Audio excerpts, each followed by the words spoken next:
बऱ्याच दिवसाच्या नंतर हा निवांत क्षण माझ्या आयुष्यात आला. हाय, मी सपना. मी अमरावती जिल्ह्यात परतवाडा येथे राहते आणि घरगुती स्वयंपाकाचे कामं करते. आज ना संध्याकाळच्या कामाला सुट्टी दिली. थोडंसं बाहेर जायचं होतं. तिकडून आली आणि घरी म्हटलं पाटवड्याची भाजी बनवते. माझ्या दीदीला ना खूप आवडते बघा पाटवड्याची भाजी, पण मला इतकं ना वेळच भेटत नाही मसाला वगैरे तयार करून शांतपणे भाजी बनवायचा. बघते तर काय बेसन संपलं होतं. मग पटकन जाऊन दुकानातून बेसन आणलं, गरम पाणी करायला ठेवलं भाजीसाठी आणि सगळं खोबरं, अद्रक, लसण, जिरे, मसाले वगैरे करून ग्रेव्ही तयार केली. आता ग्रेव्ही आपली छान मंद आचेवर झालेली आहे.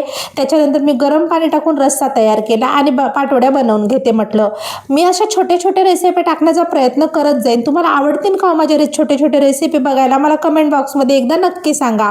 आणि मी पाटवड्यासाठी बेसन भिजवताना असं छान मस्त फिरवून घेत असते, म्हणजे पाटवड्या आपल्या रश्श्यामध्ये चांगले फुलतात आणि टेस्टी पण लागतात. विकतचं बेसन आहे ना त्याच्यामुळे ते कमी फुलणार आहे, पण जर घरगुती बेसन असलं ना आणि थोडं जाडसर बेसन असलं ना तर इतक्या चवदार पाटवड्या होतात. आम्हाला सगळ्यांनाच पाटवड्याची भाजी आवडते आणि आज ना एका कामावर पण मी ती भाजी बनवली होती. म्हटलं आता घरी जाऊन आपण पण तेच बनवूया.